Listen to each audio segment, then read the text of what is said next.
ေ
သိ မဲ့ခန္ဓာသိမှာပဲ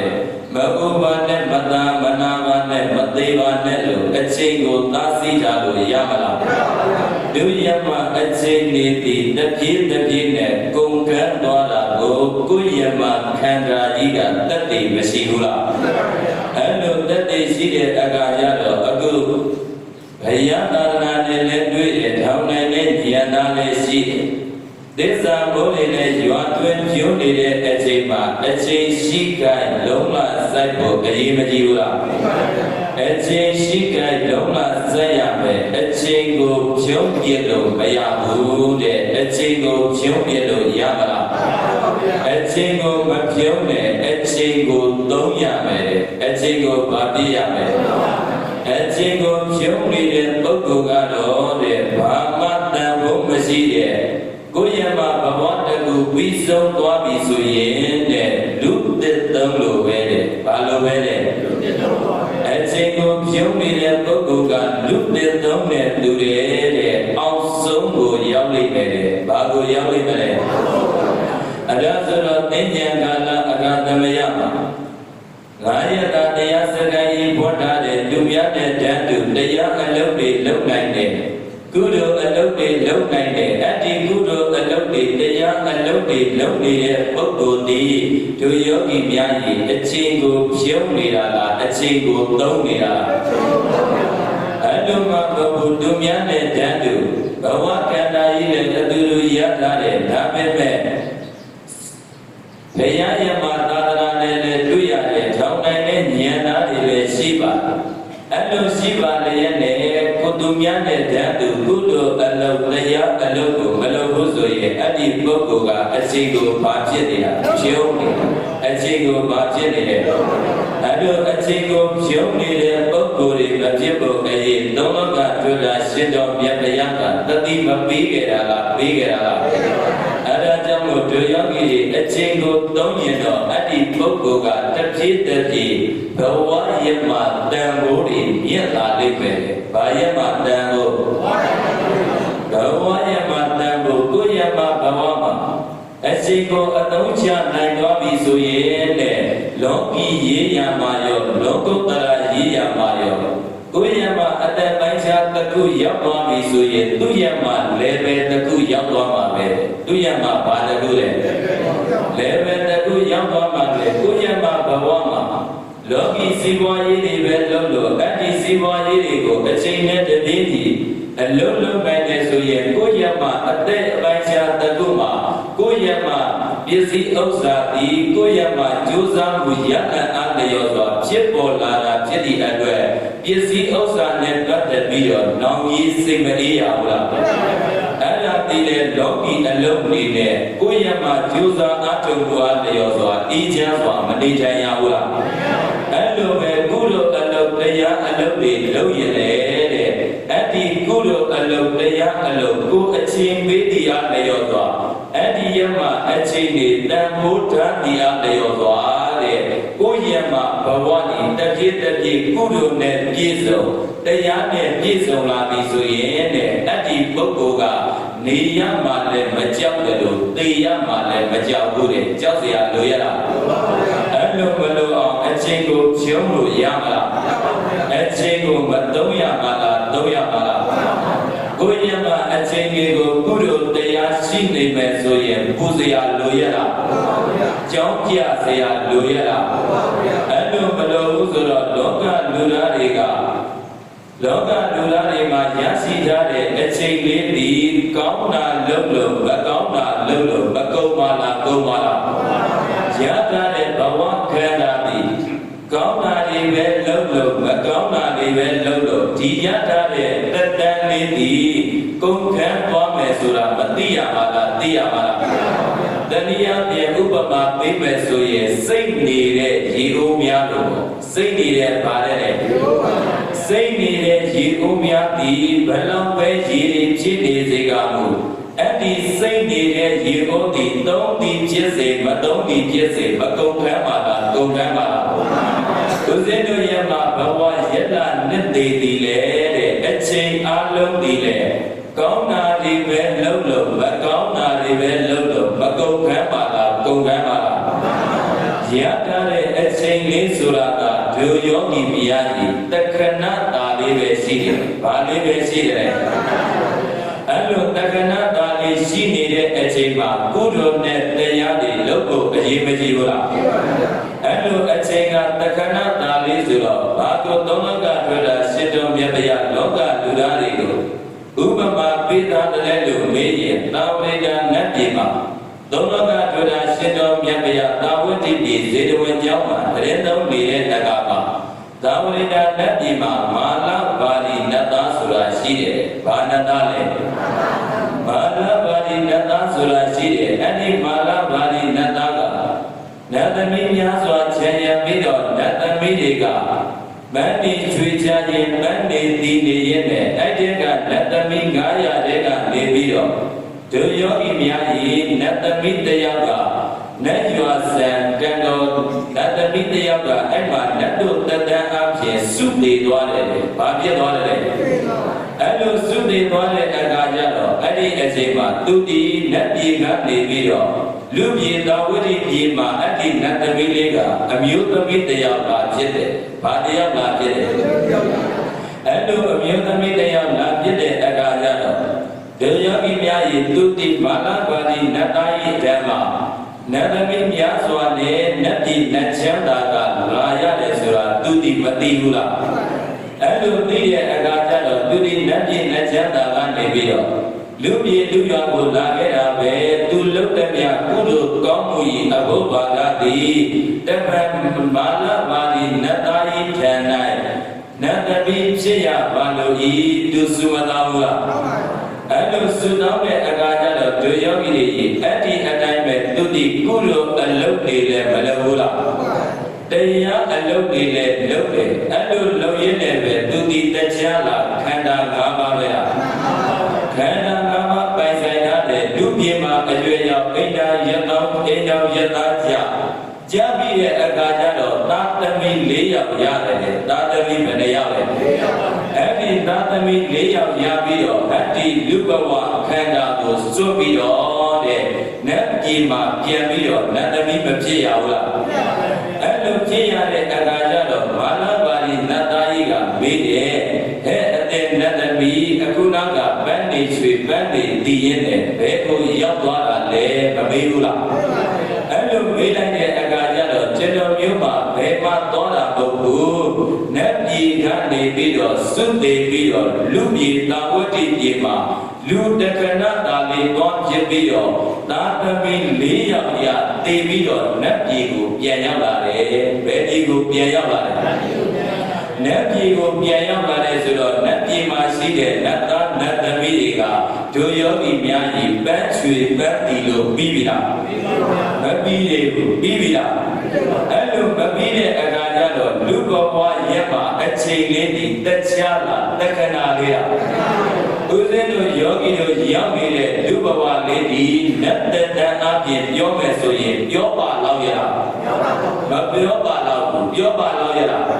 အဲ့လိုမပြောပါလောက်တဲ့နတ်တတန်လေးနဲ့ကိုယ့်ရမလူဘဝကိုပြန်ကြည့်မယ်ဆိုရင်တန်ဝေကရောက်ဖို့မကောင်းဘူးလားကိုယ့်ရမအချိန်လေးကိုတန်ဖိုးရှိစွာအသုံးချဖို့မကောင်းဘူးလားအဲ့လိုကောင်းမယ်ဆိုတော့အမှဟုတ်ပြီမာလပါဠိနတ်သားကြီးကဟုတ်ပါပြီတဲ့အတဲ့နတ်သမီးအဲ့ဒါဆိုရင်လူပြည်လူရွာကိုရောက်ခဲ့တဲ့တန်တိတက္ကနာတာလေးနဲ့ပဲပြန်လာတယ်လူပြည်လူရွာတတန်းဒီအလွန်အမတန်တိုးတောင်းလာပါပြီလားအဲ့ဒါဆိုရင်လူပြည်လူရွာကလူတွေကအဲ့လောက်တတန်းတုံနေတဲ့အခိုက်အတန့်လေးမှာကုသိုလ်နဲ့တရားနဲ့ရောနေသလားမပေးဘူးလားအဲ့လိုမေးလိုက်တဲ့အခါကျတော့နတ်သမီးလေးကဘာပြန်ကြည့်တယ်လို့မေးတော့လူပြည်လူရွာကလူတွေကကုသိုလ်နဲ့တရားနဲ့နေဖို့နေတာလားသူတို့ရဲ့မှာတတတ်ဒီနှစ်သိန်းခြေလောက်ရှိတယ်လို့ထင်ပြီးတော့ကာမ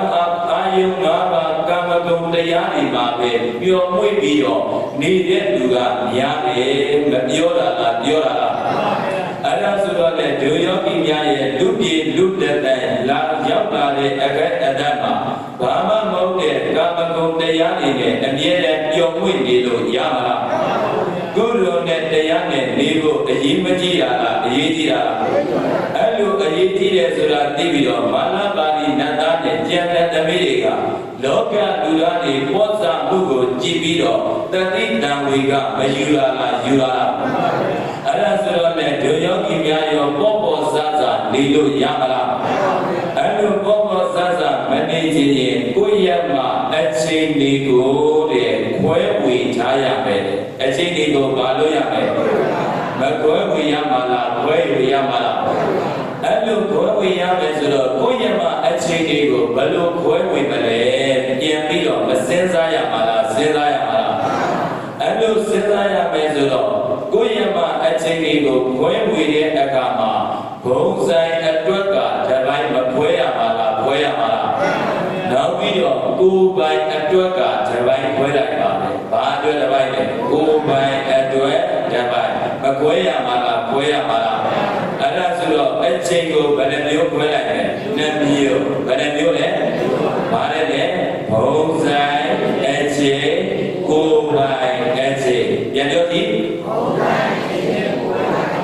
အဲ့ဒါဆိုတော့ဘုံဆိုင်အချိန်နဲ့ကိုယ်ပိုင်အချိန်ဆိုတာဘာလို့ခွဲခိုင်းတယ်လဲလို့မေးရင်လောကလူသားတွေဘဝတကူရက်တည်ဖို့အတွက်လေစီးပွားရေးတွေလုပ်ဖို့မလိုဘူးလားလောကလူသားတွေဘဝတကူရက်တည်ဖို့ကိုယ်ရမှာခန္ဓာကြီးရှိနေတာဖြစ်တဲ့အတွက်အဲ့ဒီခန္ဓာကိုတော့ကျွေးမွေးစောင့်ရှောက်ဖို့မလိုတာလားလိုတာလားအဲ့လိုလိုတဲ့အခါကျတော့ဘုံဆိုင်အတွက်ကအချိန်တကူထားရမယ်လေဘာအတွက်အချိန်တကူထားရမလဲဘုံဆိုင်အတွက်အချိန်တကူထားရမယ်ဆိုတော့လူယောဂီများကြီးတာရီသမီးရေးစီးပွားရေးလူမှုရေးလုပ်နေတာဒီတခြားလားဘုံဆိုင်အချိန်တွေလားအဲ့ဒီဘုံဆိုင်အချိန်တွေမှာဒီစီးပွားရေးတွေရှားရတယ်အဲ့ဒီစီးပွားရေးတွေလည်းလောကလူသားတွေမရှာလို့အစဉ်ပြေပါလားအဲ့ဒီဘဝတကူရက်ဒီကိုဟာရှာဖို့ရှာရမယ်ဟုတ်ရဲ့လားမရှာနဲ့လို့တာစီပိတ်ပင်ထားလို့ရမလားဒါပေမဲ့သုံးလောကတွေ့တာရှင်တော်မြတ်ဘုရားကဘုံဆိုင်ကိုတာရည်သမီးရေးစီးပွားရေးအတွက်ကိုပေးတဲ့အချိန်ကိုလည်းပေးတယ်ဒါပေမဲ့ကိုယ်ပိုင်အချိန်ဒီကိုလည်းထားရမယ်ဘာအချိန်ဒီထားရမလဲ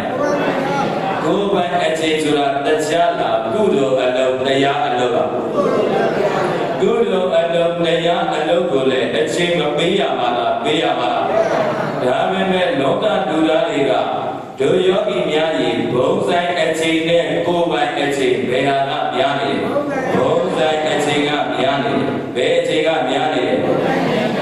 ဘုံဆိုင်အချိန်ကများနေတဲ့တန်ဖိုးမဲ့တဲ့အချိန်တွေကများပြီးတော့တန်ဖိုးရှိတဲ့အချိန်တွေနည်းနေတယ်ဘာရှိတဲ့အချိန်တွေနည်းနေတယ်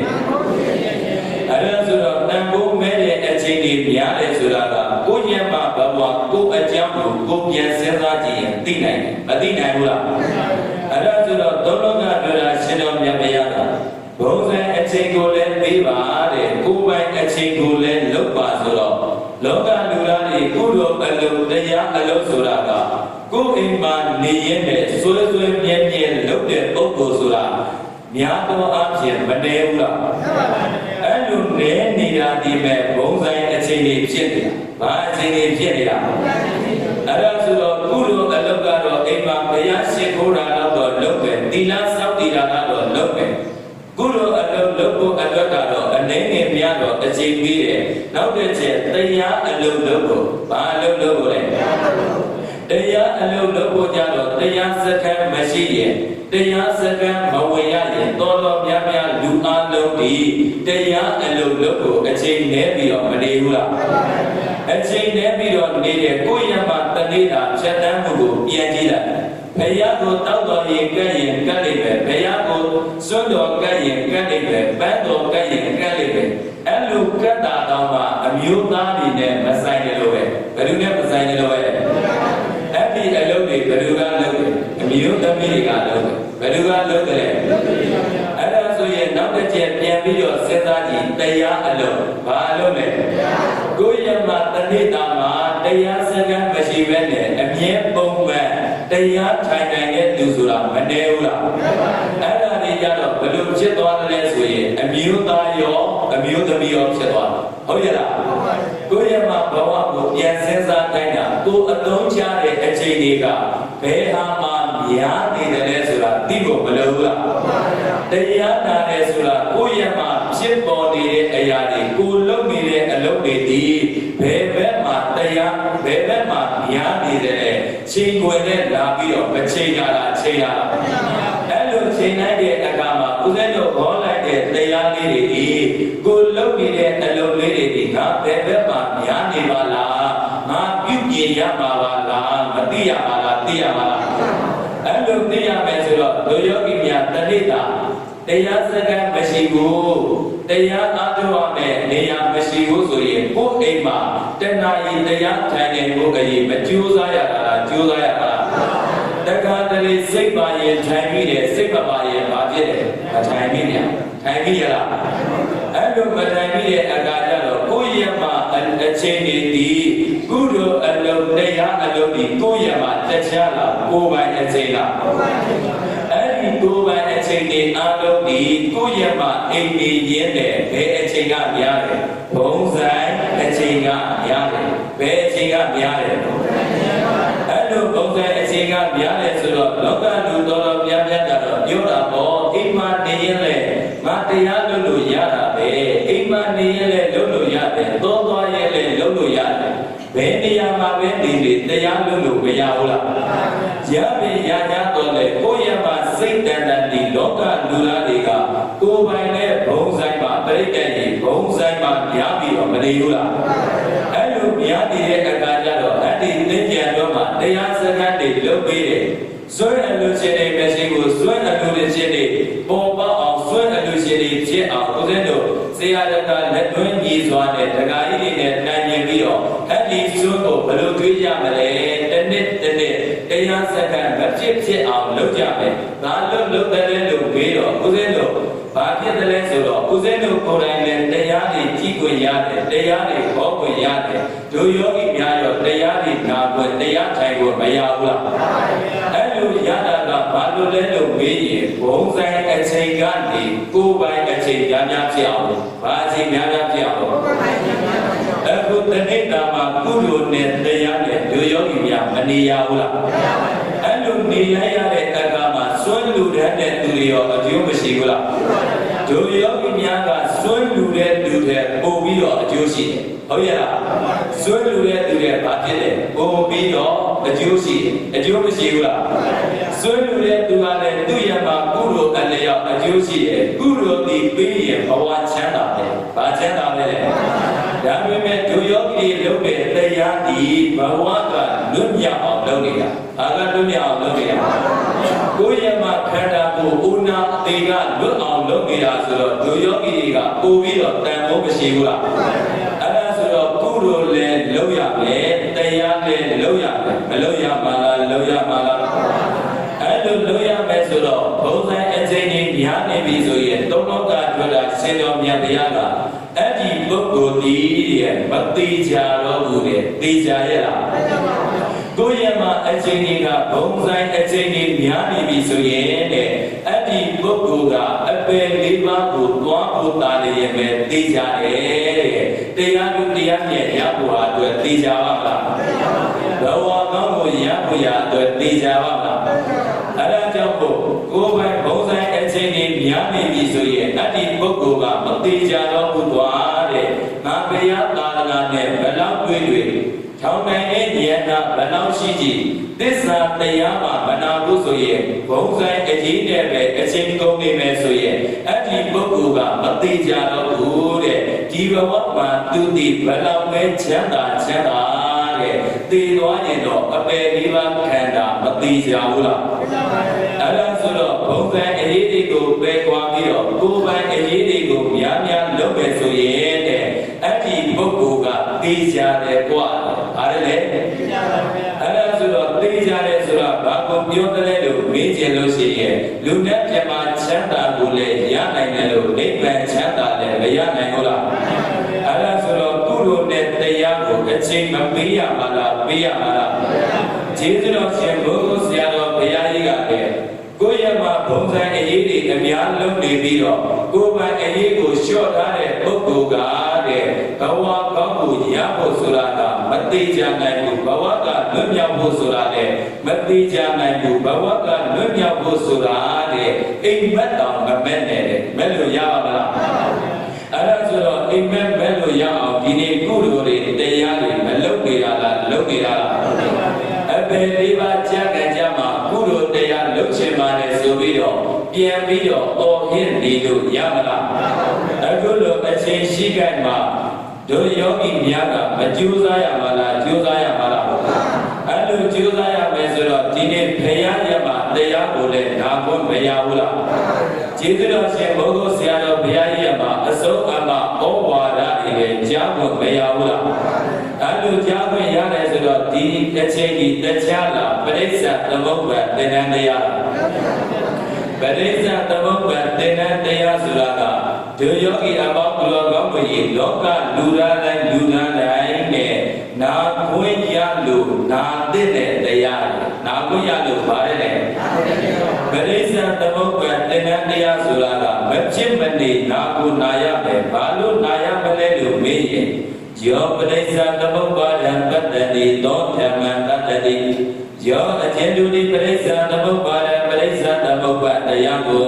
ပတ္တိသိမြင်ဤသောထိုလူဒီဓမ္မတရားကိုပတ္တိသိမြင်တဲ့ပုဂ္ဂိုလ်ပရိစ္ဆသမုပ္ပါတရားကိုသိတာနဲ့တဲ့တရားကိုသိမြင်တဲ့ပုဂ္ဂိုလ်နဲ့တူတယ်လို့ဘုရားကဟောခဲ့ဘူးလားအဲ့လိုဟောခဲ့တဲ့အခါကျတော့ပရိစ္ဆသမုပ္ပါသင်္นานတရားကိုနားလိုက်တာနဲ့တည်းရဲ့ကိုယ့်ရဲ့မှာဘဝမှာတဲ့ဘာလုပ်ရမယ်ဆိုတာသိသွားပြီတဲ့မသိနိုင်ဘူးလားဘာလုပ်ရမယ်ဆိုတာသိသွားပြီဆိုတာဘာကိုပြောတယ်လို့မေးရင်ဒီအလုပ်ကိုလုပ်လို့ရှိရင်ဘဝခန္ဓာရကြောင်းဒီအလုပ်ကိုလုပ်လို့ရှိရင်ဘဝခန္ဓာကလွတ်ကြောင်းဆိုပြီးတော့ပရိစ္ဆသမုပ္ပါသင်္นานတရားထဲမှာလေပုံပြတ်ပုံမပြခဲ့တာလားပြခဲ့တာလားအဲ့လိုပြခဲ့တဲ့အခါကျတော့ကိုယ်ဒီဟတ္တိဘဝလေးနဲ့လေနေရတာဒီပျော်ရွှင်နေဆိုရင်လေလို့ရတဲ့ဘဝနဲ့မပြတာလားပြတာလားဟတ္တိဘဝဒီခန္ဓာဒုက္ခဥနာတိကမလွတ်ဘူးသာဒုက္ခသမိဒုက္ခကမလွတ်ဘူးအဲ့လိုမလွတ်ရင်ဟတ္တိခန္ဓာကိုယ်ကြီးဒီဒုက္ခကမလွတ်နိုင်ဘူးဒီဒုက္ခကလွတ်အောင်ကြိုးစားရမယ်ဟဲ့ဆိုတာလေမပြတာလားပြတာအဲ့ဒါဆိုတော့ပြတယ်ဆိုတော့ပရိစ္ဆသမုပ္ပါသဝိုင်းဒေသနာဒီအကွက်ဘယ်နှကွက်ရှိတယ်လဲအကွက်ဘယ်နှကွက်လဲအဲ့ဒီအကွက်၄ကွက်ရှိတဲ့အထဲမှာတစ်အကွက်ဒီအကျိုးတရားလားအကြောင်းတရားလားတစ်အကွက်ဒီအကျိုးတရားလားအကြောင်းတရားလားနှစ်အကွက်ဒီအကြောင်းတရားလားအကျိုးတရားလားနှစ်အကွက်ဒီအကြောင်းတရားလားအကျိုးတရားလားသုံးအကွက်ဒီအကျိုးတရားလားအကြောင်းတရားလားလေးအကွက်ဒီအကြောင်းတရားလားအကျိုးတရားလားပဋိစ္စသမုပ္ပါသဝိုင်းဒေသနာဆိုတာအကြောင်းအကျိုးကလွဲရင်တရားရှိရလားအဲ့လိုအကြောင်းအကျိုးဆိုတာလေတရားကခန္ဓာဖြစ်ကြောင်းနဲ့ခန္ဓာရာကျိုးပဲရှိတယ်ဟုတ်ရဲ့လားခန္ဓာဖြစ်ကြောင်းနဲ့ခန္ဓာရာကျိုးမရှိတာလားရှိရလားအဲ့ဒါဆိုတော့လုပ်ခဲ့တဲ့အကြောင်းမှန်တယ်များဒီတရားလားခန္ဓာရာကြောင်းတွေလားခန္ဓာရာကြောင်းတွေဒုယောဂီများကြီးအကုသိုလ်အကြောင်းလုပ်ရင်လေအကုသိုလ်ခန္ဓာမရမှာလားရမှာလားအကုသိုလ်အကြောင်းလုပ်ရင်အပေလေးပါးခန္ဓာရလိမ့်မယ်ဘာခန္ဓာရလိမ့်မယ်အဲ့ဒါဆိုတော့လွန်လည်ပြီးတော့အတိတ်ကာလမှာဒုယောဂီတွေကုသိုလ်အကြောင်းတွေလုပ်ခဲ့တယ်ဆိုတော့ဘာအကြောင်းတွေလုပ်ခဲ့တယ်ကုသိုလ်အကြောင်းတွေလုပ်ခဲ့မယ်ဆိုရင်ဒုယောဂီများကြီးလူခန္ဓာနတ်ခန္ဓာမရနိုင်ဘူးလားကုသိုလ်အကြောင်းတွေလုပ်ခဲ့မယ်ဆိုရင်လူခန္ဓာနတ်ခန္ဓာဆိုပြီးတော့အကျိုးတရားမရမှာလားရမှာလားတကယ်လို့ဒုယောဂီများကြီးအာနိသပိတေခါရဇန်တရားတွေကိုတိတိကျကျရှုမှတ်ပွားများနှလုံးသွင်းခဲ့မယ်ဆိုရင်လေဇမခန္ဓာမရနိုင်တာလားရနိုင်တာလားအဲ့လိုရနိုင်တယ်ဆိုတော့ကိုလုပ်ခဲ့တဲ့မြအကြောင်းမှန်တယ်မြဒီခန္ဓာရာကြောင်းနဲ့ခန္ဓာမရရတာလားရရတာလားဒါပေမဲ့လွန်လည်ပြီးတော့အတိတ်ကာလကတော့ဖြစ်ပြတဲ့မဲ့နဲ့ကြိုက်အောင်တရားအလုပ်ကိုတော့လုပ်ခဲ့ပါမလား မလုပ်ခဲ့တာဖြစ်ရတဲ့ဒီဘဝလူခန္ဓာလာပြီးတော့မရဘူးလားလူခန္ဓာရနေတာဆိုတာကလည်းလွတ်လပ်ပြီးတော့အတိတ်ကာလကလူခန္ဓာကိုရစေတဲ့ကုသိုလ်အကြောင်းတွေမလုပ်ခဲ့တာလားလုပ်ခဲ့တာလားကုသိုလ်အကြောင်းတွေလုပ်ခဲ့တော့ကြတော့လူယောဂီများရေအဲ့မှာလူဘဝလူခန္ဓာကြီးမရဘူးလားအဲ့လိုရတယ်ဆိုတော့ကုသိုလ်ရကြောင်းလုပ်တဲ့နေရာမှာလည်းလုပ်ပုံလုပ်ပြီးခြင်းမတူလုပ်ပုံလုပ်ပြီးခြင်းတူပါမလားလုပ်ပုံလုပ်ပြီးခြင်းမတူဘူးဆိုတော့တချို့ကြတော့လေလူဘဝရလာတယ်လူချစ်ယုံတာလာပဲရှိတယ်။ဘာဖြစ်ယုံတာလာပဲရှိတယ်။လူဖြစ်ယုံတာလာပဲရှိတယ်။လူဘဝရချောင်းအလုပ်တော့လုပ်ခဲ့။ဒါပေမဲ့လူချစ်ယုံတာလာပဲလုပ်ခဲ့တယ်။အဲ့လိုပုဂ္ဂိုလ်ကြတော့ဘယ်လိုအလုပ်ကိုလုပ်ခဲ့တယ်လို့မေးရင်ကိုယ်ကိုယ်တိုင်လည်းမလူခဲ့ဘူး။သူများကိုလည်းမတိုင်ကျွန်းခဲ့။ဟုတ်ရဲ့လား။ကိုယ်ကိုယ်တိုင်လည်းပါတယ်မလူခဲ့ဘူး။သူများကိုလည်းမတိုင်ကျွန်းခဲ့ဘူး။လူချစ်ယုံတယ်ပဲတူရမှာဘဝမှာအခြေဆုံးအနေဆုံးမနေရတာလားနေရတာလားအဲ့ဒါဆိုတော့တချို့ကြတော့လေတဲ့လူဘဝတော့ရတယ်ဒါပေမဲ့ကိုယ်ကိုယ်တိုင်တော့လူခဲ့တော့ချမ်းသာတွေနဲ့မပြည့်စုံဘူးလားကိုယ်ကိုယ်တိုင်လူခဲ့တော့ချမ်းသာတွေနဲ့ပြည့်စုံခဲ့တဲ့ဒါပေမဲ့သူတစ်ပါးကိုတော့မတိုင်ကျွမ်းခဲ့ဘူးသူတစ်ပါးကိုတိုင်ကျွမ်းခဲ့ရမတိုင်ကျွမ်းခဲ့တဲ့အခါကျတော့သူရမှာဘေးမှာသာသမီမြင့်ပြတော့မရှိဘူးတဲ့ရှိရလားအချမ်းရံတော့ရှိတယ်အချွေရံမရှိဘူးလို့ပြောကြတာဟုတ်ရဲ့လားတချို့တော့ကုလိုတွေကြတော့တဲ့လူယောဂီများကြီးသူများတော့တူအောင်တိုက်တွန်းတယ်တဲ့ကိုယ်တိုင်ကုလိုမလုပ်ဘူးတဲ့ကိုယ်တိုင်ကုလိုလုပ်ရလားကိုယ်တိုင်ကုလိုမလုပ်တော့ကြတော့ဘယ်လိုကုလိုတွေဖြစ်တယ်လို့မေးတဲ့အခါကျတော့လူဘဝတော့ရတယ်တဲ့အချမ်းအရံတွေကျွေးမနိုင်မွေးမနိုင်ပေါ်တယ်တဲ့ဒါပေမဲ့ပစ္စည်းဥစ္စာတော့မရှိဘူးတဲ့ရှိရလားဒါပေမဲ့တချို့တော့လူဘဝတွေကြတော့ဘယ်လိုတွေလုပ်ကုလိုမျိုးတွေလုပ်ခဲ့တယ်လို့မေးရင်ကိုယ်တိုင်လည်းလူတယ်တဲ့သူတစ်ပါးကိုလည်းတိုက်တွန်းနေတယ်မတိုက်တွန်းတာလားတိုက်တွန်းတာအဲ့လိုတိုက်တွန်းတဲ့အခါကျတော့ကိုယ်မှလည်းပစ္စည်းဥစ္စာအချမ်းရံနေနဲ့လည်းပြည့်စုံတယ်တဲ့သာသမီမြင့်မြတ်ဆိုတဲ့အချွေရံနေလည်းပေါ်များတယ်တဲ့မပေါ်များဘူးလားဒါဒီတရားဟောလားဘယ်ဟောလားအဲ့ဒါဆိုတော့ကုလိုလုပ်ရင်လူဘဝရတယ်ကုလိုလုပ်ရင်လူဘဝရတယ်ဘယ်လိုကုလိုမျိုးလုပ်ခဲ့လို့ငါဒီဘဝမှာဒီလိုနေရတာလဲဆိုတာလေဒီကိုအရေးမကြီးဘူးလားအဲ့လိုအရေးကြီးတယ်ဆိုတော့ဒုယောဂီများကြီးပြုလက်များအကြောင်းပန်များဒီတရားလားခန္ဓာရာကြောင်းလားခန္ဓာရာကြောင်းဆိုတော့ဒုယောဂီအပေါင်းတော်ကောင်းတို့ရဲ့အတ္တိမှာနှစ်အကွယ်ထဲမှာယောဂီတို့ဥစဉ်တော်အားလုံးခန္ဓာရပြီးတော့မနေဘူးလားခန္ဓာရပြီးတော့မနေဘူးလားအဲ့ဒီနှစ်အကွယ်ခန္ဓာရခြင်းရမှာကောင်းဆောင်ဒီတရားလားအဝိဇ္ဇာလားအဝိဇ္ဇာဥစဉ်ပြီးတော့ပုံညာပြီးသင်္ခါရကုလိုသင်္ခါရတွေပြုလုပ်ရဲ့အထဲမှာကိုယ်ရမှာဘဝကိုကိုပြန်စဉ်းစားကြည့်လိုက်ကုလို၄မျိုးထဲမှာဘယ်လိုကုလိုမျိုးတွေကိုလုပ်ခဲ့တယ်လဲစဉ်းစားလို့မရဘူးလားဒါပေမဲ့ဘယ်လိုကုလိုမျိုးလုပ်ခဲ့လို့ခန္ဓာရထားတဲ့ခန္ဓာဒီဒုယောဂီများကြီးချမ်းသာတာလားဆင်းရဲတာလားဘာသစ္စာလို့ပြောခဲ့တယ်ဒုက္ခသစ္စာဘာသစ္စာလဲကိုယ်ဒီဘယ်တော့ပဲသူများပဲတိုင်ရွက်ကိုယ်တိုင်ပဲဘယ်တော့လူဘဝလူခန္ဓာရနေအောင်ပဲဆိုရင်မဆင်းရဲပါလားဆင်းရဲပါလားအဲ့လိုဆင်းရဲတယ်ဆိုတာလည်းမသိရပါလားသိရပါလားအဲ့လိုသိရမယ်ဆိုတော့ဒုယောဂီများရေတစ်အကွက်နဲ့နှစ်အကွက်ဒီစက်အားဖြင့်ပြောပါဆိုရင်ဘာဆက်တယ်လဲဘုဗ္ဗန္တာဆက်ဘာဆက်တယ်လဲဘုဗ္ဗန္တာဆက်မြန်မာလူပြောမယ်ဆိုရင်ဘယ်လိုပြောပါလဲတန်တရားဘာလဲရှေ့ဆိုရင်တန်တရားဘာလဲမပြောရပါလားပြောရပါလားစက်အားဖြင့်ပြောမယ်ဆိုရင်ဘုဗ္ဗန္တာဆက်နောက်ပြီးတော့မြန်မာလူပြောမယ်ဆိုရင်တန်တရားရှေ့ဆိုရင်မပြောရပါလားပြောရပါလားအဲ့ဒါဆိုတော့ဒုယောဂီများကြီးတစ်အကွက်နဲ့နှစ်အကွက်ဒီလုံပြီးတာနဲ့ရနေတာလုံပြီးတာနဲ့ပါလဲဒုယောဂီများကြီးတစ်အကွက်မလုံခဲ့ဘူးလားလုံခဲ့တာဒီတရားလားလွယ်လင်ပြီးတော့အတိတ်ကာလလားလွယ်လင်ပြီးတော့အတိတ်ကာလမှာတရားလားလုံခဲ့တာလားလုံခဲ့တာနဲ့ပါလဲရနေတာနှစ်အကွက်ကဘာဖြစ်နေတာရနေရဆိုတော့လူဘဝလူခန္ဓာကြီးရပြီးတော့မနေဘူးလားဘာခန္ဓာရဘာဖြ ဖြစ်ရမယ်အိုနာသိရမယ်ဘာဖြစ်ရမလဲအတွင်းတော့ဘာသစ္စာဒုက္ခသစ္စာဘာသစ္စာလဲဒုက္ခသစ္စာဆိုတော့ဒုယောဂီများကြီးဒီဘက်ဆက်ပြီးတော့ကြည့်မယ်သုံးအကွက်တည်လဲတရားလားအကြောင်းတရားလားအကြောင်းတရားဒီဒုယောဂီများကြီးဘယ်ကာလလဲယခုဖြစ်စေပစ္စုပန်ကာလဘယ်ကာလလဲယခုဖြစ်စေပစ္စုပန်ကာလမှာဒုယောဂီများကြီးတဏှာဥပါဒံဥသိပြီးတော့ကာယကံဝစီကံမနောကံအကြောင်းတရားတွေမရှိတာလားရှိတာလား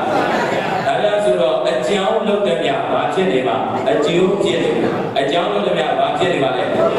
အကျိုးဖြစ်နေမှာဆိုတော့ဒုယောဂီအပေါင်းတော်ကောင်းလို့ဘာအကြောင်းတွေပဲလုပ်လို့အာကုလိုအကြောင်းသုံးအကွက်ထဲမှာလုပ်မယ်ဆိုရင်၄အကွက်ဘာအကျိုးရမလဲအာကုလိုအကျိုးဘာအကျိုးလဲအာကုလိုအကျိုးဒီဘာ၄ပါးခန္ဓာအပေ၄ပါးခန္ဓာဘာ၄ပါးခန္ဓာလဲအဲ့ဒါဆိုတော့ဒုယောဂီတွေဒီထဲမှာကုလိုအကြောင်းတွေလုပ်တယ်ကုလိုအကြောင်းတွေလုပ်ရင်လူဘဝနတ်ဘဝမရနိုင်ဘူးလားလူဘဝနတ်ဘဝရခြင်းတည်တယ်ဒီအကွက်ထဲမှာဒုယောဂီတွေလူနဲ့ပြပါဆိုတော့လူခန္ဓာနတ်ခန္ဓာဆိုတော့ဥနာတိကလွတ်ရတာဘယ်လိုပဲဇန်တရားတွေရဒုယောဂီပြမခန္ဓာရမှာဖြစ်တဲ့အတွက်ဥနာတိကလွတ်ရတာအတွင်းတော့ဘာသစ္စာဒုက္ခသစ္စာဘာသစ္စာလဲအဲ့ဒါဆိုတော့ဒုက္ခသစ္စာဆိုတော့သုံးအကွက်နဲ့ဒိဋ္ဌအကွက်ဒီဘာဆက်တယ်လဲအပရဏဆက်ဘာဆက်တယ်လဲတန်တရားတရားကနောက်အစွန်းလားနောက်အစွန်းဒီသုံးအကွက်ဒီလုံးနေတာသုံးအကွက်ဒီဘာဖြစ်နေတာဒုယောဂီတို့ဥစဉ်တို့ဒီသုံးအကွက်ဒီလုံးပြီးတော့မနေတာလားနေတာလားလေးအကွက်ပြန်ပြီးတော့မရမှာလားရမှာလားအဲ့ဒါဒီဒုယောဂီများကြီးကုသိုလ်နဲ့အကုသိုလ်ကံတာဘာနဲ့ဘာကံရလဲကုသိုလ်နဲ့အကုသိုလ်ကံတာဒီသုံးအကွက်မှာဘယ်တော့ပဲလုံးလို့လေးအကွက်မရမှာလားရမှာလားအဲ့လိုရမယ်ဆိုတာဒုယောဂီများကြီးမသိရမှာလားသိရမှာလားအဲ့လိုသိရှိပြီးတကလားသိချတော်ပေါက်နားလည်ပြီးတကလားဘုံဆိုင်တဲကနေပြီးတော့ကိုယ်ပိုင်အချိန်ကုသိုလ်တရားနှမျိုးရှိတဲ့အထဲမှာတရားကိုပြန်ပို့ပြီးတော့အချိန်လေးကိုမလိုလားတရားကိုအချိန်လေးကိုလိုတယ်ဆိုတော့ဒုယောဂီများကြီးနှစ်အကွက်နဲ့သုံးအကွက်ဝေဒနာနဲ့တဏှာကြားမှာမလန်းမရှိဘူးလားအဲ့လိုမလန်းရှိတဲ့အခါကျတော့အဲ့ဒီမလန်းထွက်လဲဉာဏ်လန်းကနေပြီးတော့တရားအလုပ်တွေမလုပ်ရပါလားလုပ်ရပါလားအဲ့ဒီတရားအလုပ်တွေလုပ်နေတယ်ဆိုတာကတဲ့မသိတာကနေသိအောင်လို့ဗါတယ်လေဒုယောဂီများကြီးလွန်နေပြီးတော့အတိတ်ကာလကသိခဲ့လို့ရတာလားမသိခဲ့လို့ရတာလားမသိတာဒီတရားလားအဝိဇ္ဇာလားအဝိဇ္ဇာဥသိပြီးတော့သင်္ခါရပုံညာပြီးသင်္ခါရကုလိုသင်္ခါရတွေလို့တော့ဒုက္ခန္တာရတော့လေဘာသစ္စာလဲဒုက္ခသစ္စာဘာသစ္စာလဲဒုက္ခသစ္စာပဲဒုယောဂီများကြီးဒီဘဝမှာတရားကိုအချိန်မပေးဘူးဆိုရင်ကုလိုလောက်ပဲကျင့်နေနေမယ်ဆိုရင်ဒုယောဂီများကြီးလူကျင်မှုတွေပြန်ပြီးတော့မလာမလားလာမလားလူကျင်မှုတွေလာမယ်ဆိုတော့လူကျင်တာတရားလားတဏှာလားတဏှာဆိုတာကပစ္စုပန်ခန္ဓာကိုလည်းမခင်ဘူးလားခင်နေတာဒီဘာအတိမရှိလို့တရားအတိမရှိလို့ဘာအတိမရှိလို့အချိန်အပြင်ပြောမယ်ဆိုရင်တရားကိုအချိန်မပေးလို့ဘာကိုအချိန်မပေးလို့တရားကိုအချိန်မပေးတဲ့အခါကျတော့ပစ္စုပန်ခန္ဓာကိုလည်းဒုယောဂီတွေမခင်ဘူးလားနောက်ပြီးတော့အနာဂတ်ခန္ဓာကိုလည်းမလိုချင်ဘူးလားအဲ့လိုလိုချင်တဲ့အခါကျတော့တဏှာဥပါဒံကံလိုချင်တဲ့စွမ်းတဲ့အားထုတ်တယ်ဆိုတော့အနာဂတ်ဇာတိခန္ဓာဒုက္ခသစ္စာကြီးပြန်ပြီးတော့မရမှာလားရမှာလားရမယ်ဆိုရင်တော့ဥနာတိကမလွတ်နိုင်ဘူးတဲ့လွတ်နိုင်မှာမလားအဲ့ဒါဆိုတော့အခုရရှိနေတဲ့ဦးဇင်းတို့ယောဂီတို့ရဲ့မှာအချိန်လေးမှာကိုယ်ပိုင်အချိန်နဲ့ကကုသိုလ်အလုံးနဲ့လုတ်တာမှန်တယ်လို့တရားလုတ်တဲ့အချိန်ကြီးမပေးရပါလားပေးရပါလားအဲ့လိုပေးရမယ်ဆိုတော့ကိုယ်ခန္ဓာကြီးကိုတရားလားအရှုခံထားရပါလားတရားရှာဘယ်မှာတွေ့ကိုမှာတွေ့ဆိုတော့ဒုယောဂီများကြီးဟတ္တိကိုဒီအတိတ်ကလည်းမရခဲ့ဘူးလားအတိတ်ကရနေတဲ့ကိုယ်ကိုသွားပြီးတော့တရားရှာလို့ရပါလားအနာဂတ်မှာလည်း တဲ့လူယောဂီများဤတရားသူတရားမြတ်မှာမရတဲ့၍အနာဂတ်မှာလည်းခန္ဓာမရမှာလားရမှာလားအနာဂတ်ခန္ဓာကိုလည်းသွားပြီးတော့တရားရှာလို့ရမှာလားအဲ့ဒါဆိုတော့လူယောဂီဤဘယ်ခန္ဓာကိုရှာမယ်ပစ္စုပန်ခန္ဓာကိုရှာမယ်ဘယ်ခန္ဓာကိုရှာမယ်ပစ္စုပန်ခန္ဓာကိုဘယ်အချိန်မှာရှာရမယ်ပစ္စုပန်အချိန်မှာရှာရမယ်ဘယ်အချိန်မှာရှာရမယ်အဲ့ဒါဆိုတော့အတိတ်အချိန်ကိုသွားရှာလို့ရမလားအနာဂတ်အချိန်ကိုသွားရှာလို့ရမလား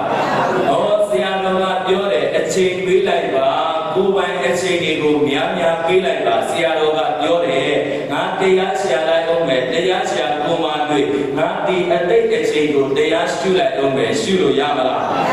ငါဒီအနာဂတ်အချိန်ကိုတရားရှုလိုက်အောင်မယ်ရှုလို့ရပါမလား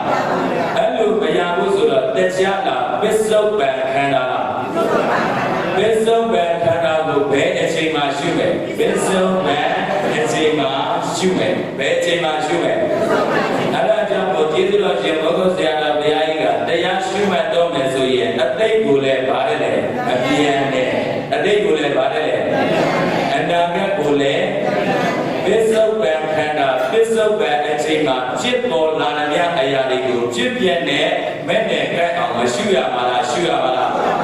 အဲ့လိုရှုရမယ်ဆိုတော့ဒုယောဂီတွေများကြီးရှုရမှာတော့သိသွားပြီကျေးဇူးတော်ရှင်ဘုရားဆရာတော်ဘုရားကြီးကအဲ့ဒီတရားတွေရှုနိုင်ဖို့အရေးကတဲ့တရားကိုလည်းနာရမယ်တဲ့ဘာကိုလည်းနာရမယ်အဲ့ဒီနာလို့သိထားတဲ့အရာတွေကိုလက်တွေ့ခန္ဓာဉာဏ်ရောက်ဝိပဿနာအလုံးမလို့ရမှာလားလို့ရမှာလားလို့ရမယ်ဆိုတာဘာထိုင်ခိုင်းတာလဲတရားထိုင်ခိုင်းတယ်ဘာထိုင်ခိုင်းတယ်လဲအဲ့လိုတရားထိုင်ခိုင်းပြီဆိုရင်နံပါတ်1အချက်ရုပ်နာကွဲဖို့မလိုဘူးလား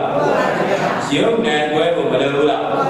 နံပါတ်2အချက်လူယောဂီများကြီးပြည့်မြတ်ပရမတ်ကွဲဖို့မလိုဘူးလားနံပါတ်3အချက်အရှုဉာဏ်အရှုဉာဏ်ကွဲဖို့မလိုဘူးလားအဲ့လိုလိုလဲဆိုတော့ရုပ်နာကွဲဖို့လိုလဲဆိုတော့နံပါတ်1အချက်ရုပ်နာကိုရုပ်နာအမှန်မမြင်ရင်လူယောဂီများကြီးဒိဋ္ဌိတွေမဝင်ပါလားဝင်ပါလားအဲ့ဒါဆိုတော့လူယောဂီများကြီးအဲ့ဒီရုပ်နာကိုလောကမျက်လုံးနဲ့ကြည့်မယ်ဆိုရင်ဘာမျက်လုံးနဲ့လဲလောကမျက်လုံးနဲ့ကြည့်မယ်ဆိုရင်ဘယ်လိုမြင်မလဲငါလို့မမြင်ဘူးလားသူလို့မမြင်ဘူးလားယောက်ျားမိန်းမပုဂ္ဂိုလ်တ attva လို့မမြင်ပါလားမြင်ပါလားအဲ့လိုမြင်မယ်ဆိုရင်တရားလားသက်ကာယဒိဋ္ဌိဝင်နေတာအဲ့ဒီလောကမျက်လုံးလေးနဲ့ပဲဆက်ပြီးတော့ကြည့်လိုက်မယ်အဲ့ဒီယုံနံကိုငါတို့ကယောက်ျားမိန်းမပုဂ္ဂိုလ်တ attva ခိုင်းနေမြဲတယ်ဆိုပြီးတော့လည်းမလာမလားလာမလားအဲ့လိုခိုင်းနေမြဲတယ်လို့ထင်နေရင်ဗာဒိဋ္ဌိဝင်နေတာနတ္တလာဒိဋ္ဌိဗာဒိဋ္ဌိလေအဲ့ဒီခန္ဓာယုံနံလေးဒီဖြစ်ပြီးရင်ပြတ်သွားရတာပဲအပြည့်ယူသွားတဲ့ပုဂ္ဂိုလ်တွေလည်းမရှိဘူးလားအဲ့လိုယူသွားမယ်ဆိုရင်ဗာဒိဋ္ဌိဝင်နေမယ်ဘုစေနာဒိဋ္ဌိဝင်နေမယ်ဗာဒိဋ္ဌိဝင်နေမယ်ဘုစေနာဒိဋ္ဌိဝင်နေမယ်ဆိုတော့အဲ့ဒါဒီတရားမျက်လုံးနဲ့ကြည့်လို့လားလောကမျက်လုံးနဲ့ကြည့်လို့လားလောကမျက်လုံးနဲ့ကြည့်လိုက်တဲ့အကယံငါသူတော်မှာယောက်ျားမိန်းမပုဂ္ဂိုလ်တ attva ခိုင်နေမြဲတယ်တည်ရတတ်တယ်ပြတ်တယ်ဆိုပြီးတော့မလာမလားလာမလားအဲ့ဒါဒီတရားစကားလုံးလားဒိဋ္ဌိစကားလုံးလားအဲ့လိုဆိုတော့ဒိဋ္ဌိစကားလုံးဆိုတော့ဉာဏ်မျက်လုံးနဲ့ကြည့်လိုက်မယ်ဆိုရင်ယုံနံကိုယုံနံအမှန်မမြင်ပါလားမြင်ပါလားအဲ့ဒါဆိုတော့ဒုယောဂီများကြီးထိုင်နေတာဒီပါလေယုံထိုင်နေတာဒီပါလေထိုင်နေတယ်လို့သိတာဒီတရားနာနေတာဒီတရားနာနေတာဒီတရားနာနေတယ်လို့ဒုယောဂီတွေခန္ဓာကြီးထိုင်ပြီးတော့မနေဘူးလားအဲ့ဒါဆိုတော့တရားနာနေတာဒီပါလေယုံတရားနာတယ်လို့သိတာဒီအဲ့ဒါဆိုတော့ယုံနဲ့မကွဲရပါလားကွဲရပါလားအဲ့ဒါဆိုတော့ဒုယောဂီတွေဉာဏ်မျက်လုံးနဲ့ကြည့်မယ်ဆိုရင်ယုံနဲ့ကိုယုံနဲ့အမှန်ကြီးရဲ့ဗာဒိဋ္ဌိစေမလဲတက်ကာယဒိဋ္ဌိဗာဒိဋ္ဌိစေမလဲအဲ့ဒီယုံနဲ့ကခိုင်မြဲနေတာဟုတ်ရလားတည်တတ်နေတာဟုတ်ရလား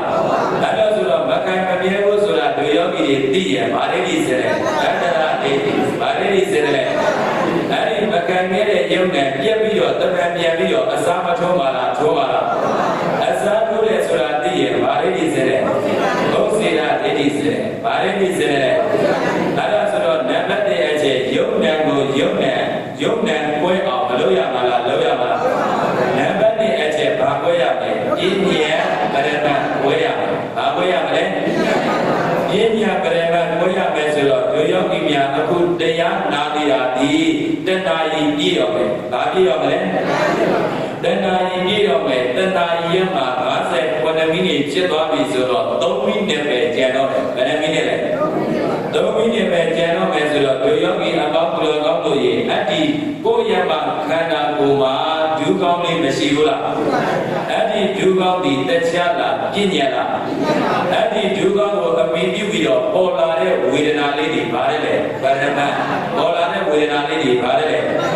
အဲ့ဒါဆိုတော့ဗရမတ်ဆိုတော့တို့ယောဂီအပေါင်းဘယ်လိုကောင်းလို့ရေဝေဒနာပေါ်တာသိရင်တမာတိတို့ယောဂီမသိမှလားသိမှလားတမာတိသိရင်ဝေဒနာပေါ်တာသိနေပဲအဲ့ဒီဝေဒနာပေါ်တာကိုသိကျင်လို့ရှိရင်တဲ့တမာတိဒီအောင်ထွက်လေဝင်လေရှုပေးရမယ်။ဘာရှုပေးရမလဲ။ထွက်လေဝင်လေရှုပေးလိုက်တဲ့အခါကျတော့တို့ယောဂီဝေဒနာပေါ်တာမသိမှလားသိမှလားအဲ့လိုသိပြီးတက်ကဉာဏ်လေးကနောက်ကဘာလုပ်ပေးရမလဲ။လိုက်ပေးရဉာဏ်လေးကဘာလုပ်ပေးရမလဲ။လိုက်ပေးရမယ်ဆိုတော့အဲ့ဒီဝေဒနာလေးဒီဖြစ်ပြီးတော့မပြည့်ရမှာလားပြည့်ရမှာလားအဲ့ဒါဒီတရားကပညာပရမတ်ခွဲအောင်ရှုတာလားအဲ့ဒါဆိုတော့ဘုခန္ဓာကိုယ်ကြီးကထုံတာကျင်တာကြိုက်တာခဲတာတွေမပေါ်ပါလားပေါ်ပါလားဘယ်နေရာထုံဘယ်နေရာကျင်ဘယ်နေရာကြိုက်တဲ့လူယောဂီတွေထုံတဲ့နေရာကျင်တဲ့နေရာကြိုက်တဲ့နေရာဒီတရားလားပညာလားအဲ့ဒီဝေဒနာလေးတွေပါတယ်လေပရမတ်ဝေဒနာလေးတွေပါတယ်လေအဲ့ဒီဝေဒနာပေါ်လို့ပေါ်မှန်သိကျင်လို့ရှိရင်တဲ့ထွက်လေဝင်လေများများရှိတယ်။ဘာများများရှိရမလဲ။ထွက်လေဝင်လေများများရှိလိုက်တဲ့အခါကျတော့တမာတိတည်သွားတော့ဝေဒနာပေါ်မှန်သိတယ်။ဉာဏ်လေးရလိုက်ရင်အဲ့ဒီဝေဒနာလေးလည်းဖြစ်ပြီးတော့ဗာပြည့်ရတယ်။အဲ့လိုမပြည့်ရမှာလားပြည့်ရမှာလား။နောက်တစ်ချက်အရှုမြင်ခံတဲ့အရှုဉာဏ်နဲ့ဗာလဲဗာလဲအရှုခံတဲ့အရှုဉာဏ်ဆိုတော့ဒုယောဂီများကြီးကိုယ်ရမှာခန္ဓာ၅ပါးမရှိဘူးလားအဲ့ဒီခန္ဓာ၅ပါးဘယ်အကွက်ထဲမှာနဲ့အကွက်ထဲမှာဘယ်အကွက်ထဲမှာလဲနဲ့အကွက်ထဲမှာရှိတဲ့စာတွေကိုတွန်းပြီးတော့အရှုခံထားလို့ရမလားကိုယ်ရမှာခန္ဓာကိုဘာထားရမလဲအရှုခံထားရမယ်ဘာထားရမလဲအရှုခံထားပြီးတော့ဘာနဲ့ကြည့်ရမလဲအရှုဉာဏ်နဲ့ကြည့်ရမယ်ဘာနဲ့ကြည့်ရမလဲအရှုဉာဏ်ဒီဝေဒနာနဲ့တဏှာကြနဲ့သုံးကြမှာတို့ယောဂီများကြီးအရှုဉာဏ်၅ပါးမရှိဘူးလားတမာတိမဲ့ကဘယ်နှပါ၃ပါတမာတိမဲ့ကဘယ်နှပါပညာမဲ့က2ပါအဲ့ဒီ2ပါးနဲ့ကိုယ့်ရမခန္ဓာယုံဉာဏ်ဖြစ်ပြမြင်အောင်ဖြစ်ပြမဟုတ်အောင်ဖြစ်ပြဆုံးအောင်အချိန်နဲ့တတိမကြိုးစားရပါလားကြိုးစားရပါလားအဲ့လိုကြိုးစားရမယ်ဆိုတော့တို့ယောဂီများကြီးဒီနေ့ကုသခေါ်နေတဲ့တရားဒီဗါတဲ့လေအချိန်ဗါတဲ့လေလောကလူသားတွေအားလုံးအချိန်ဆိုတာမရှိရလားရှိရလားအဲ့ဒီအချိန်ကိုလောကလူသားအားလုံးဒီစောင့်ပြီးတော့မနေတာလားနေတာလားအချိန်ကတော့လောကလူသားအားလုံးကိုစောင့်ရလားအဲ့လိုမဆံဘူးဆိုတာဒုယောဂီကြိုတယ်ပြီးတော့သိထားဖို့မလိုဘူးလားလောကမှာအစားထိုးလို့မရတာဒီနှစ်ခုရှိတယ်ဘာနဲ့ပါလဲအချိန်နဲ့ပြီးပါဘာနဲ့ပါလဲဆိုတော့လွန်ခဲ့တဲ့အချိန်တွေကိုနှမျောတတ်တာပါတယ်ဆိုရင်ပြန်လို့ရှိရင်လို့ယူလို့ရရတာမိဘတီလေရှိနေတော့မှတန်ဖိုးတာသုံးပါသွားကြကြမှာငါဒီမိဘကိုတန်ဖိုးတတ်တာယူဆိုင်ချင်လိုက်တာပါကွာဆိုရင်ပြန်ပြီးတော့မိဘတီအသက်ရှင်နိုင်အောင်မလားအဲ့ဒါဆိုတော့ရတာတဲ့အချိန်လေးမှာလောကတို့ကရှင်တော်မြတ်ဗျာကစိတ်နေတဲ့ဒီကိုမဖြစ်စေနဲ့ဗာနေတဲ့ဒီကိုလေကိုယ့်ရဲ့မှာအချိန်လေးမှာစိတ်နေတဲ့ဒီကိုမဖြစ်စေနဲ့တဲ့စိတ်နေတဲ့ဒီကိုဒီသုံးတော့မသုံးပါလားသုံးပါလားကိုယ့်ရဲ့မှာအချိန်လေးတွေဒီလေတဲ့တန်ဖိုးရှိစွာအတုံးချတန်ဖိုးမဲ့စွာနဲ့နေတိုင်းတဲ့မကုန်ပါလားကုန်ပါလားဒါဆိုရင်ကိုယ့်ရဲ့မှာအချိန်ဒီကိုဝေတွဲပြီးတော့မထားရပါလားထားရပါလားအဲ့လိုထားရမယ်ဆိုတော့ဒုယောဂီများကြီးတရားလာဘုံဆိုင်အချိန်နဲ့ကိုယ်ပိုင်အချိန်ရအဲ့ဒါဆိုတော့ဘုံဆိုင်အချိန်အနေနဲ့လောကခန္ဓာရထားတာ ဖြစ်တဲ့အတွက်တာရင်သမီးစီးပွားရေးတော့မလုပ်ရမှာလားလုပ်ရမှာလားလုပ်ရမယ်ဆိုမဲ့နဲ့လုပ်တဲ့နောက်ပဲလုပ်ပြီးတော့မနာရမှာလားနားရမှာလားအဲ့ဒါဆိုတော့သေပေါင်းသေပါသေကာလမှာရောက်တဲ့အခါကျတော့တကယ်အားကိုးရမှာဒီတရားကကိုယ်ပိုင်အချိန်ဟာကိုယ်ပိုင်ချိန်ဆိုတာဘာနဲ့ပါလဲကုသိုလ်နဲ့တရားဘာနဲ့ပါလဲဒါပေမဲ့လွန်နေပြီးတော့အတိတ်ကာလကဒုယောဂီများကြီးကုသိုလ်တွေတော့မလုပ်ခဲ့ဘူးလားဒါပေမဲ့ကုသိုလ်တွေဒီဘာကုသိုလ်လုပ်လို့ဥနာသေးကလွတ်နိုင်ရလားဒီဘဝမှာလည်းဒုယောဂီများကြီးကုသိုလ်တွေဆက်ပြီးတော့လည်းမလုပ်နေတာလားလုပ်နေတာလားဒါပေမဲ့အဲ့ဒီကုသိုလ်လောက်နဲ့ပဲအာရတင်းတိမ်နေလို့ရမလားအဲ့ဒီကုသိုလ်ဒီဘဝချမ်းသာတော့ပြီးနိုင်မယ်ပဲဥနာသေးကမလွတ်နိုင်ဘူးလွတ်နိုင်ရလားအဲ့ဒါဆိုတော့ရထားတဲ့ခန္ဓာဒီမသိလို့ရထားတဲ့ခန္ဓာတော့ထားလိုက်တော့ဘာလို့ရတာလဲမသိလို့ရတာလဲဘာလို့ရတာလဲအဲ့ဒါဆိုတော့နောက်တစ်ပတ်လိုချင်လို့ရတဲ့ခန္ဓာအဖြစ်ခံလို့ရမလားအဲ့လိုမရဘူးဆိုရင်ဘာအလုံးများများလုပ်ရမလဲတရားအလုံးများများလုပ်ရမယ်ဘာအလုံးများများလုပ်ရမ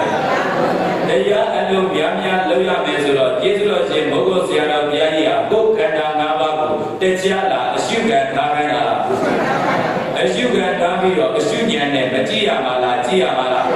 အဲ့လိုအရှုဉာဏ်နဲ့မကြည့်ခင်မှာယုံဉာဏ်လေးပွဲအောင်စာပရိစ္ဆသမုပ္ပါအရင်မလုပ်ရမှာလားလုပ်ရမှာလားပညာပရမတ်ပွဲအောင်စာပရိစ္ဆသမုပ္ပါနေနဲ့အရင်လုပ်ဖို့အရင်မကြည့်ဘူးလားအရှုခံအရှုဉာဏ်ပွဲအောင်စာပရိစ္ဆသမုပ္ပါနေနဲ့အရင်မလုပ်ရတာလားလုပ်ရတာအခုနာနေတာဒီဘာပရိစ္ဆသမုပ္ပါစာပရိစ္ဆသမုပ္ပါဘာပရိစ္ဆသမုပ္ပါအဲ့ဒီစာပရိစ္ဆသမုပ္ပါနေခန္ဓာပရိစ္ဆသမုပ္ပါကိုခန္ဓာကြီးကိုကိုမကြည့်ရမှာလားကြည့်ရမှာလားအဲ့လိုကြည့်ရမယ်ဆိုတော့ခန္ဓာ၅ပါးရုပ်ဓမ္မနာမ်ဓမ္မဒီချစ်ပြီးတော့မပြည့်ရမှာလားပြည့်ရမှာလားချစ်ပြက်ကဗတ္တစ္စာသိတဲ့ဉာဏ်ကသေရာကနောက်ခန္ဓာနောက်ဘဝမလာတော့တာကသစ္စာလေးပါးအရင်နဲ့စိုးသွားလို့လားအချိန်နဲ့တပြည့်ဒီအာလုံးကျိုးစားနိုင်အောင်လို့အချိန်ဆိုတဲ့ပရိစ္ဆာသမုပ္ပါသင်္ကန်းတရားကိုဘောကြားခြင်းနာကြားခြင်းပြီးပါပြီတာတုခေါ်တော်ကြအောင်လို့